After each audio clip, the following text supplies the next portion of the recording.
Does it work? Okay. Okay. I'm going to talk for a second. There's Dr. Mar. Okay, guys, we're doing a little interview here. It's 2:23:23, which is kind of cool. We're in Binghamton, New York. Listening to NPR about StoryCorps, and I just had an idea to ask my mom some questions about her childhood and stuff. So the focus is going to be on Dr. Mar Peter Raoul, and I'll just be on the background. I have quite a few questions for her, so I'm not sure how long it will take. Depends how long she answers them, but it doesn't matter. Either way, we love her. Okay. Hi, Dr. Mar. What did you just have for lunch? Tom, my most wonderful son-in-law, made me spaghetti. I think you only have one daughter, so I might be your only son-in-law. My most treasured son-in-law. I see your treasured son, Jamie, in the background there. He looks like Leon Russell. Oh, that's right. That's right. He dressed up for Halloween. Mar, Peter, questions. We'll get right into the interview. Okay. Right. I have them all written down. Okay. So the first question is, Mom, where were you born, and your birth name, and your siblings' names? Okay. I was born in Binghamton, New York, at City Hospital, and I think my name. I'm trying to think what it was. I've changed it so many times. I think it was Barbara. Middle name?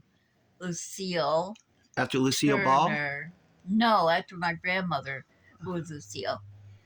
And your brothers' names? My first brother was William Richard Turner, and my second brother was, let's see, he was named after two friends. My mom wanted a girl, and she didn't have a boy named picked out. Oh, cool. So they named him Clifford Earl. Oh, I like that. They had two friends, Clifford and Earl, and so she didn't even care about the name. She used them both. Yeah, but then they called him Buddy. So That's he was cool. always Buddy to us. And I like Buddy and Uncle Bill. I knew them both. He might have actually changed it legally to that. Cool. I think he might have. Okay. Cool. We always call him Buddy, and he's a lot of fun. Yep. He liked motorcycles. He had a big heart, even though he wanted to try to be tough. And at Christmas, he would join a motorcycle parade, collecting toys for children. Yes. And Uncle Bill was an excellent carpenter. All of us in the family had hired him here or there. Yeah. My mom was always hiring him to build shelves. Matter of fact, I think that's a table he built right there. That TV's on. Table and all the shelves. Yeah. Yep. So, Moms, we're going to move on here. Question number 2, Mom, is tell me where your mom and dad worked, all their names, and where tell me where your mom and dad worked and where they met. And I guess you could also say their names. Okay, they worked at Wilmar. Wilbur's? Well, how do you say it? Woolworths, I think. Woolworth. Oh, yeah, Woolworth. Okay, they met there, but you weren't supposed to. They weren't supposed to have a relationship with people you worked with at that time. So they had to do it on the quiet. Whoa. And they met. They used to show me on Front Street after you leave town. Up at the next light is where they met to go on a date, their first date. So they were sneaking behind. Yeah, I like the fact that I hadn't thought of that before. Kind of like the fact that they did it on the quiet. That's kind of fun. Yeah. And what were their names? I don't think I asked you. Susie May, M-A-E, Susie, S-U-S-I-E, which I'm so sorry I didn't name Heather Susie. What was the matter with me? Well, she has Susan in there. Heather, Lisa, Susan, Summer. I wish I hadn't. Why did I think Susan was better than Susie? But now Susie's fun. Yeah, much more. I wish she'd actually legally changed it to Susie. And Susie May looked like a model. She's so pretty. Yeah, she cared about how she looked. Yeah. And she had several brothers, and they used to play cards a lot. Yeah, that was one of my questions as well. Okay, so tell me, I'm going to skip that one because they tell me a couple of things about Susie May's brothers and sisters. Just a couple of things. Okay. I know Orman Short and Oniana. And Pauline, his wife, the kitty corner in back of us.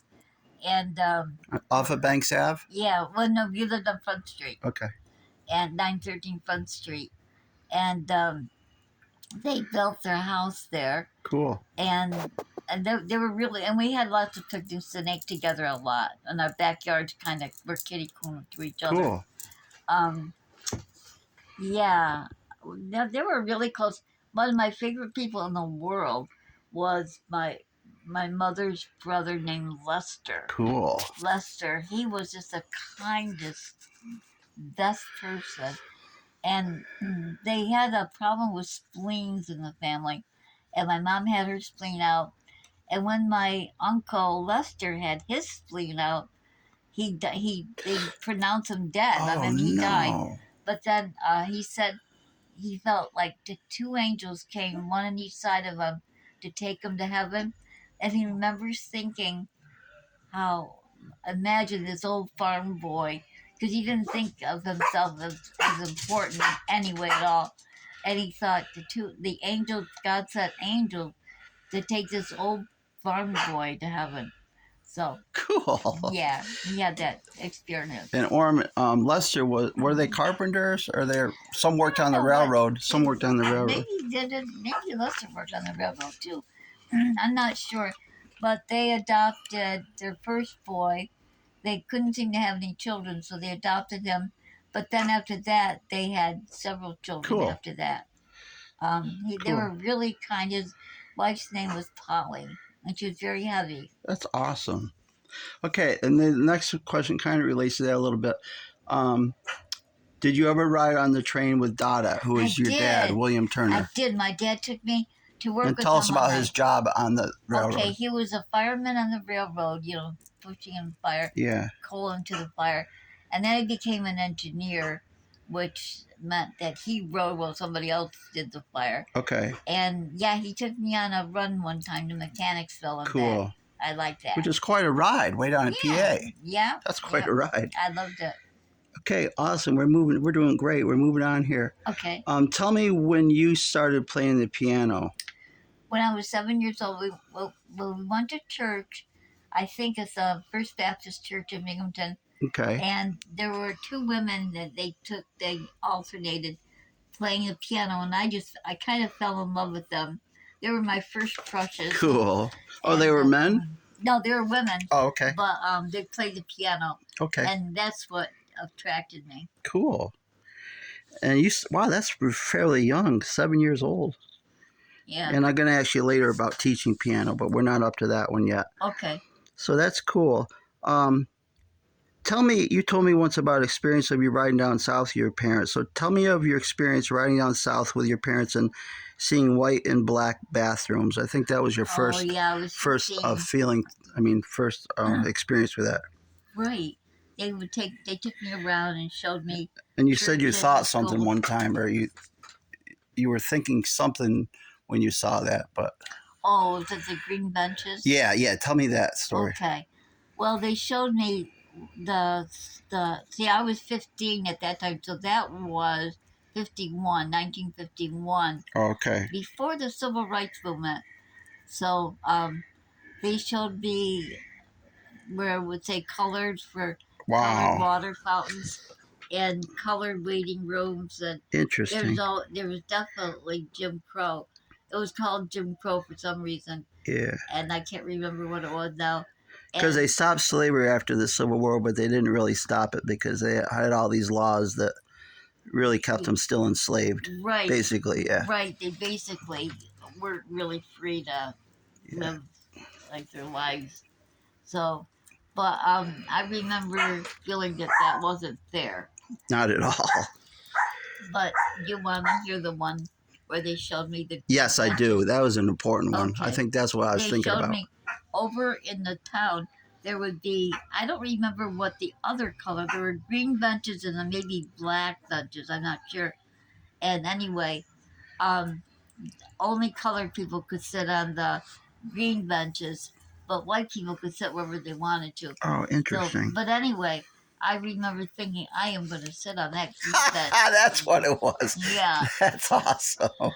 So you sat on the black bench. That's my great regret.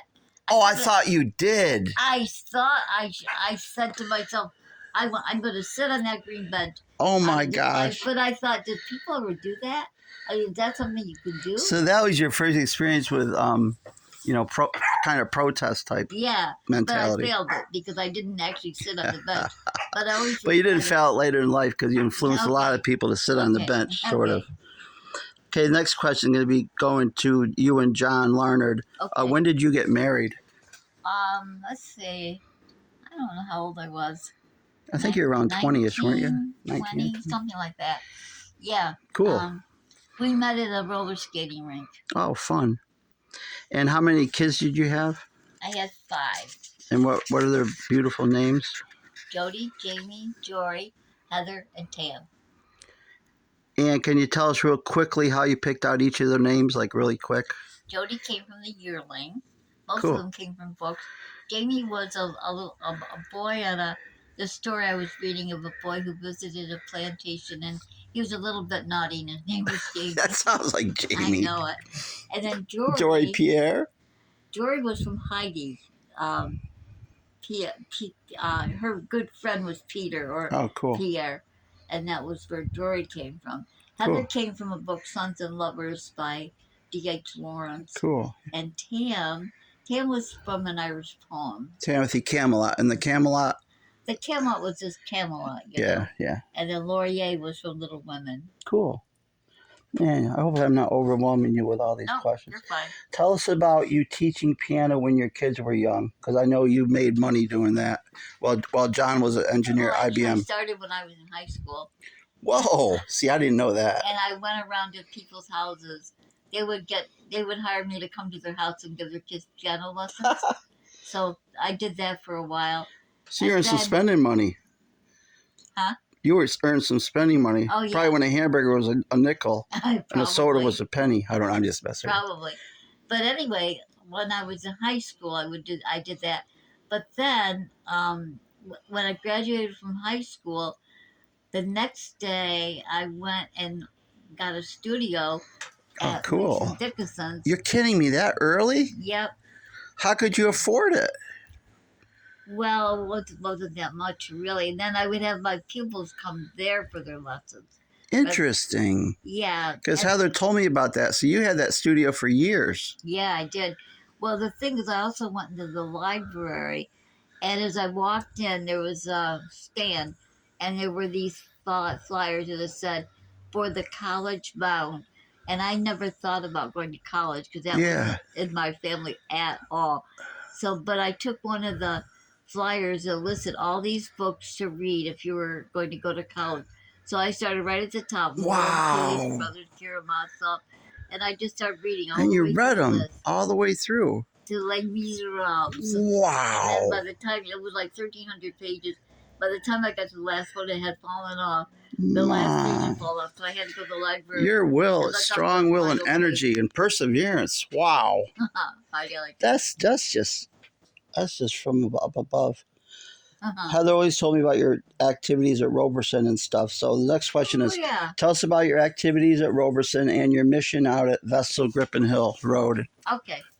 Well, where I was teaching piano at the Weeks in Dickinson, where my studio piano was, where I taught students there was another teacher, Mary Lou Muratori. Yeah. And she was teaching at Robertson, and they needed to hire somebody, so she recommended me, and so that's how I got to teach the Adventures in Cool.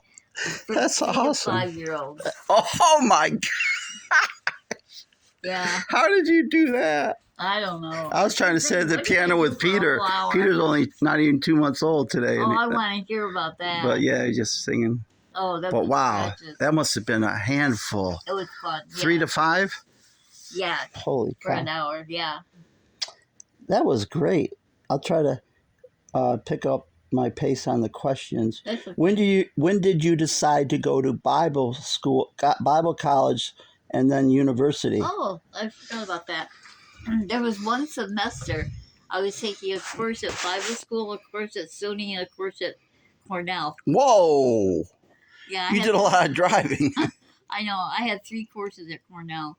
Wow. Well, I don't how even it think I ever happened- knew that. Well, it was because I was reading a book or a newspaper review, a New York Times review of books, and the one that I read was one on Ammons, Archie Ammons, and I thought, oh my gosh, he teaches right at listed in the article that he taught at Cornell. I Wow. thought I could go there. Yeah. So 45 minutes or something. yeah, so I signed up for one of his courses, and I went there, and then I took another one, and then my Cool. favorite course maybe ever was the third course I took there was existential theology. Now that's And interesting. I loved it. I could tell you love And that. I loved, and the teacher was, forgot his name, but he was so nice, Alan something. And Wow. it turned out the paper that I wrote for that course became a chapter in my first book. Cool. I am going to ask you about that book in a second. Cool. And what did you study at Bible school quickly? Oh, I had 54 credits, so quite a Oh, few you had a lot of courses. classes. Yeah. Okay, I'll move on. When did you first feel camaraderie with Jesus or the Creator and your sense of social justice? Okay. I guess type question. I Kind went of to get the Bible school. I mean, I went to Bible camp, and I remember when I was 12 years old, and I remember praying. And the reason I remember it so vividly is everybody had gone to bed, and I was still kneeling and praying. right. Oh, it's terrible because somebody saw a mouse or something, and they turned the lights on, and here I am, and I was so embarrassed. I never moved. I just kept praying, but they had it on forever. It seemed till they finally turned it off, and I crawled into bed. Were you kneeling at the bed? Yeah. Why were you embarrassed? Just because? Well, kneeling Yeah, in yeah. bed. Oh, it was embarrassing. Did anybody ever say anything? No. Oh, but I was embarrassed. That's pretty cool. And then your sense of social justice. Well, you said it earlier. Well, it would be Your existential theology. course at Cornell, maybe. Right. Well, it was more. I never even heard of Martin Luther King during. Wow. I just wasn't in that. I mean, I just didn't have any sense of things. But the thing is, as I would hear something that would be unjust, I whatever it was, I would feel like really moved by it. Like you got to do something, like sit on that bench, but you didn't do it. Yeah. Cool. And anyway, it was just a cumulative. Okay, perfect. Next question is number 13. What inspired you to write your first book, Letters to Michael? Well, I actually wrote the book in a sense for 3 classes. That when I was taking a course at Bible school, one Practical at Bible SUNY School, and one at Cornell. I was taking a course at all 3, so I whatever I turned in, I don't remember exactly. Right. But that was the genesis of that book. And you had obviously been keeping a journal for a long time because you have a lot of actual letters to Michael. Right? Yeah. Oh, there was a real Michael. Yeah, Brown. I know there was. And who was he? Michael Brown. He was my stepmother's nephew. Cool. Evelyn's nephew. And I know Evelyn. I knew Evelyn. My stepmother. Yeah. Okay, question number 14. I hope I'm not overwhelming you. You're not. I heard something on StoryCorps today, and it inspired me to do this on NPR. Good. The next question is, and you can take a break. You need another soda? Nope, I'm fine. When you were a professor at Marist College, you encouraged action through praxis. Briefly tell us about praxis. Praxis is related to liberation theology, where you don't just talk about it, but you actually do it. Oh, yeah. And sort of like the scripture says, faith without works is dead, but not really. Exactly. So hands-on? Exactly. If you're not really doing it and you're just talking about it, it's not really practice. It'd be more academic instead of practice. Right. Oh, that makes total sense. Cool. When you were a member of the International Philosophers for Peace, you traveled to various countries. You felt eventually to work in Kolkata. Yeah. What was your inspiration? Tell us briefly about that. Well, they were holding a conference there in Calcutta, Uh-huh. and we stayed at a hotel, and across from the hotel was a dump, Oh, city dump, and I had taken Josiah and Colin, my two grandsons, with me cool. because I didn't want to go alone and waste the time and not. So I thought I had this idea. It must have been a long time ago. You're talking, what, 2009 or maybe before then? I'm not sure. They were both Way young. before that, in the '90s, I think. Um, Wow. the point was, oh, I know. I had this idea that I wanted to take each of my grandchildren to like a third or fourth world country so that they would see the real world. Which I think you accomplished. And I started with Josiah and Colin. Cool. And took them with me when we went to Calcutta. That's amazing. So they befriended kids from the dump? Is that what you're saying? They would troop around with them to the storage and everything all day while I was in the conference. And then, well, they would go to the conference with me until they begged me to let them stay home or stay at the hotel.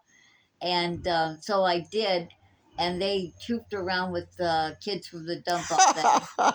Probably had a lot of adventures. Yeah, they talked one of those drivers of the rickshaw yeah. And they wanted him to ride in the rickshaw while they pulled it. Oh, India is so colorful and so beautiful. I can imagine them just having that great time. Oh. Okay, Mom. This is question number 16. Okay. I know you want, well, all of us want your legacy to be to encourage folks to do praxis and embrace the beloved community. Explain to us what the beloved community is in layman terms. I think it was a concept. Wasn't it originally created by Martin Luther King Jr.? Yeah. Well, it wasn't original with him. Josiah Rice or something like that. Oh. It wasn't original, but he was influenced as I was, so was he. And John Lewis, who worked with King, right, and also worked with the Southern Poverty Law Center, or started it. Anyway, little by little, I got to know about these people and read about them, and because I didn't really have a background in anything like that. So it was just a cumulative learning little by little coming along. And the idea is to embrace everybody of goodwill and do something like praxis, like something real in the world, right? Right. And also, I know when I was going to study out at Notre Dame for summers, so I think it was Bob Hunter said to me, or somebody said, when I was out there, he said, study liberation theology. So when Who said that, Bob Hunter? He might have. Somebody did. And so when I was out there, I saw a notice and it said Gustavo Gutierrez on liberation theology. And I thought, oh, that's what I'm supposed to study. So I went to hear him that night, and I could not leave till the last person left. He's obviously very famous. Is he one of the four founders? Yeah, he was one of the founders of liberation theology, and he was speaking. But I was so enthralled that I couldn't move afterwards. Wow. But I finally got up and went to him, and there was people lining up to talk to him. So I got in line. So then I said to him, how do you reconcile theology with, how did I put it, communism? Marxism? Yeah, Marxism. And he said, not the flossing, but the idea of being at one with the poor. So anyway, that's interesting. So I got that right from Gustavo Gutierrez. That's wild. And that was at Notre Dame. Right from the horse's mouth. I'm just kidding. That's an idiom. Yeah, I got that one. All right, Mom. Question number 17. As you know, you have unlimited people that love you, even though you don't always hear from all of them, but you do. Could you briefly tell us what the most important things have been in your life?